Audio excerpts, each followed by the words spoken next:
Be prepared early for modules. You will not want to waste Etheria coin because it's a valuable resource. You will be getting all types of gear from terrormaton, doki, and aurora. Let's talk about early game. Just focus on sets. You don't even need to level them up. The main 3 sets. For your damage dealers, just put on full onslaught. For HP based heroes, just full wellspring.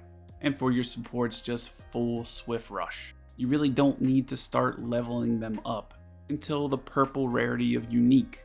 And for unique gear, I would only go like +6. You're getting all your stats from increasing their star level. If you can't progress further, that's when you level your modules up for more stats. And when you do this, only go by +3 at a time, and only on one hero, preferably your damage dealer. There's multiple ways to level up all your heroes as well. You might want to build them slow and super nuky depending on your team comp. Maybe you want to build super fast, have it perfectly speed tuned. Maybe you want a balance of the two. It highly depends on your team comp, and that's how you decide on how to build them. There's different matrix sets that you may want to use on different characters too. You could build heroes very uniquely. Depends if you're using that hero for PvE or PvP. Each hero has at least 2 to 4 different main stats that you need to focus on. It depends on the skills of that hero. So just stick to those 3 sets just until you get around to like unique epic range. Then you can start optimizing your heroes proficiently. You do this by looking at their skills. For example, Leanne, she's obviously an attack based damage dealer. She can crit, so she needs attack, crit rate, and crit damage. Those are her main 3 stats. However, speed is king. So speed should definitely be her 4th stat. You have to understand that once you start getting into 3 to 4 different stats, if you add in speed, you're gonna go down on attack and crit damage, but crit rate should always be a priority. You always want to crit. So damage dealers like Leanne, you want at the minimum 85% crit if you're not running a crit buff. 55% crit if you are running a crit buff. Why is it 85? Well, when you have element advantage, you get extra 15%. That makes it 100. If you're fighting against fire, you're just taking those odds of 85%. It's the best way to optimize. You don't really want to bring in a fire damage dealer to water anyway, which would lower her crit rate and her damage. But this is how you build most attack crit based damage dealers. You may need to put crit rate as the main stat in one of your 4, 5, or 6 slots of your modules. That's okay. You'll optimize those main stats mid and end game. But not all heroes are the same. Look at Born. He's an attack based damage dealer, but his attacks do not crit. So you only need to build attack and you only need to build speed. At that point, then you can just build HP and defense. But you won't need crit rate, you won't need crit damage. This is why it's so valuable to look at the skills. Also look at base speeds. Putting a speed set on someone that has a base speed of 108 compared to putting a swift set on someone that has a base speed of 118.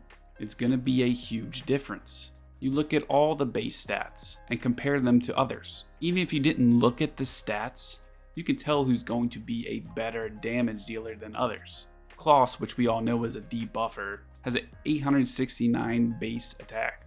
Ramoka 1191. You can also prioritize what sets are better just based off of base stats alone. Let's look at a support that has 10,000 HP and 681 defense, compared to a different support that has 10,000 HP and 889 defense. That's more in-depth stuff to maximize endgame. You just gotta look at the skills and the base stats of each hero, because you could have gimmicky supports that need crit rate to do extra things on their skills, or you may need high accuracy to get extra things on their skills. Supports, for example, they only need speed, accuracy, defense, and HP. You can get resist on them even better. It just all depends. You gotta know your hero. When you get to mid game, you need to be a little bit more picky. This is where you're moving towards more all outstanding gear, which is the red gear. You may still have some epic gear, whatever, the yellow gear. You need to start recycling modules that only have 1 substat from the drops and threshold. Mid game, you're good with 2 substats.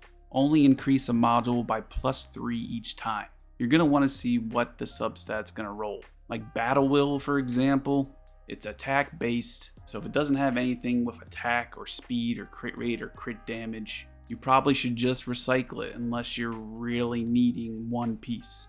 My rule of thumb from start to end game, for rares only go up to +3, uniques +6, epic +9, outstanding +12, with exception to the 4, 5, 6 slot on the right side. You could go +15 on those on outstanding gear. But when you get the mythics, that's when it's time to max them out. Those stats matter, but be picky for the substats. If your hero has something special on their first attack, you can go with Bramble. If you're doing a slower PvP team, you could go with Bulwark to get that immunity first turn. There's certain gear you can only get in Inferno only. There's a ton of different sets that have 6 sets, they have 12 sets, they have 8 sets. This is important to know for end game, because you can truly only maximize your heroes once you get to Hell 3 and above. That's when the threshold dungeons start dropping modules that have 3 matrix on each piece of module. Because before you get to even Hell 3, you will really only be able to do like a set of 12 and a 4, or you could do 2 sets of 8. And that's because you can't get 3 matrix on your modules yet. But this is where we talk about shells. Shells are highly related to modules. You can get shells that have 3 matrix of 2 different sets. Shells are highly related into your hero stats, because they do have basic stats when maxed out, and they are huge. But again, shell resources are very limited as well. That'll be a different video, but don't go crazy on shell investment. Now we're talking about late end game. This is where you min-max. When you get shells and they have 3 matrices on 2 sets, and you're getting modules that have 3 matrix, you will have the opportunity to have 24 matrix spots open. 6 in your shell, 18 in your modules. You could have 2 sets of 12, 1 full maxed out Swift Rush set, and also a full Time Weave set. You can have 4 sets of 6, Swift Raid, Ether Plague, Colossus Guard, Evo Guard. Huge stat boost for someone that may need all 4 of these sets. There's so many different opportunities on how to build your heroes. There's certain things you can't do because shells come in 3. Like you can't do 3 sets of 8. Hard to explain, it's math, okay? I hope this video helps you plan through on how to build your heroes and about modules. I do plan on doing build guides for each hero. The video about generic building is what this is. Hope it helps. If you ended up liking this video, make sure to hit that sub button. Hit that bell dingy dingy thing. It'll let you know when I post a video. See you in the next one. Peace.